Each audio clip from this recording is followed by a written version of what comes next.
racehorse. Derby fever. Yeah, it's contagious. This is Snuck in. He's got the fever, and it's hard for his trainer, Steve Asmussen, to not at least consider his colt a possible Derby horse. If you have Derby aspirations, then you truthfully got to believe the Risen Star is a prep and not the Pete.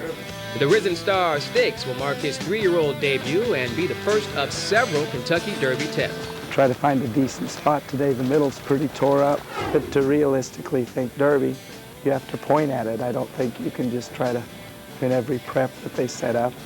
And that was the decision to give him a little break and bring him back in the Risen Star. He's developed a lot physically over the last 4 months. He stretched out a great deal. Snuck in had a banner 2-year-old season. The horse that's won 3 stakes and over 350,000. So, I mean, he's done quite a bit as it is. Which included the Dr. Fager and affirmed Florida Stallion Stakes at Calder. They move past the 8th pole. Snuck in, leads by 3 now. On the outside, American Bullet. Megacles at the rail. On the far outside, Sign of Fire. They come to the wire. Snuck in takes the Dr. Fager. Snuck in ran into Mother Nature for the final leg of the series. We were pretty disappointed not to win in Florida, but under the circumstances, we went down there and the hurricane canceled it a week, and considering all that went on. On the outside, Snuck into the inside, Kiss a Native. On the far outside, Megacles, length and a half back, it's Elite Mercedes. They come to the 16th pole, and it's Kiss a Native.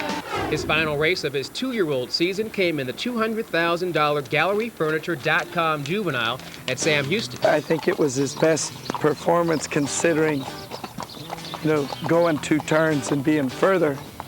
I thought it went very smooth. Entering the stretch, Snuck in, digging in on the lead. If it's to be, it's up to me on the outside second. Charlie's Bow, here comes a late run from Connected. They're inside the final furlong, and Snuck in, showing his class here under Cash Asmussen, pulling away. That's a winner for Snuck in. One thing is for certain, the petals that shape the run for the Roses will be tossing in the spring winds. You're following the War Chants and the Mighties and horses that have already done something, and like last year, it might be something that's in for a claim this week that's going to win it.